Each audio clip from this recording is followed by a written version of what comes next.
कि अगर आप ऋग्वेद पढ़ेंगे तो ऋग्वेद में एक ऋषि थे याति ऋषि के 2 पुत्र थे, पुरु और यदु। और पुरु और यदु से, पुरु से हम हैं यानी रघुवंशी यानी राजपूत लोग, और यदु से हैं यादव लोग। तो जब दोनों एक ही ऋषि के बेटे हैं, एक ही समाज के लोग हैं, तो फिर इनमें अलगाव कैसे हो गया। और उसको ये भी नहीं पता है कि श्री कृष्ण से, जो दुनिया के सबसे बड़े टीचर है, महाभारत को किसने लीड किया था? श्री कृष्ण ने। वो यदुवंशी थे, तो कहाँ किसी क्षत्रिय को आपत्ति है। और जिस रेंजला लड़ाई की आप बात करते हैं ना, जिसका ज्ञान तुमको नहीं है, उस रेंजला लड़ाई को लीड करने वाला जो एक राजपूत ही था जिसका नाम था शैतान सिंह बाटी, और बाकी जो उसमें लड़ने वाले सैनिक थे वो सारे अहिरवाल के थे। इसी वजह से उसको आहिरधाम भी कहा जाता है। तो दुनिया की सबसे बड़ी लड़ाई जो महाभारत लड़ी गई, उसको लीड करने वाला एक यादव था और लड़ने वाले लोग राजपूत। और इस कलयुग की सबसे बड़ी लड़ाई जो जिसकी वीरता की कस्में खाई जाती है, जिसकी वीरता का एग्जाम्पल दिया जाता है, उस रेंजला की लड़ाई को एक राजपूत ने लीड किया था और लड़ने वाले सैनिक जो थे यादव थे।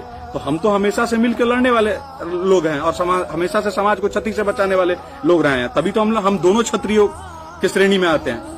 तो इसकी बीच को बिना इतिहास को जाने हुए, बिना हमारे सामाजिक समरसता को जाने हुए कुछ लोग आते हैं और बिना किसी मतलब का सिर्फ माँ बहन का गाली देते हैं, और कुछ लोग उसके समर्थन में आ जाते हैं और उनका एजेंडा फुलफिल हो जाता है। जिन लोगों को कल तक कुत्ता नहीं पूछता था, वो लोग आज स्टार बन जाते हैं। और इससे सबसे बुरा बात यह है कि इसमें खुद को मीडिया और पत्रकार कहने वाले कुछ लोग, खासकर एक्सपोज बिहार का ये मैंने विकास को देखा, और उधर से भी लोग हैं, मैं ये किसी के समाज का नहीं, उधर से भी कोई निरंजन, वो भी शायद राजपूत ही, अगर है भी तो ये राजपूत, ना तो ये राजपूत कहलाने लायक है और ना ही यादव, क्योंकि इनका एजेंडा केवल इतना ही है कि समाज के 2 लोगों को आपस में विघटित कर दीजिए और हमारा पैसा और व्यूज बटोर लीजिए।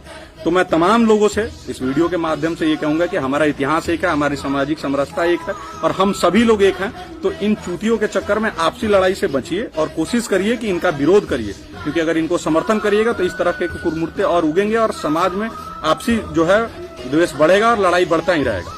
तो अभी भी वक्त है, संभलिए और इन चूतियों से कम बचिए। और खासकर इन चूतियों जो भी लोग हैं, इनसे मैं इतना ही कहूंगा कि अगर आपको समाज में कुछ बेहतर करना है तो कुछ बेहतर बनाइए, ना कि आप आके और हमारे धर्म के लोगों को और हमारी जाति के लोगों को गाली सुनाइए।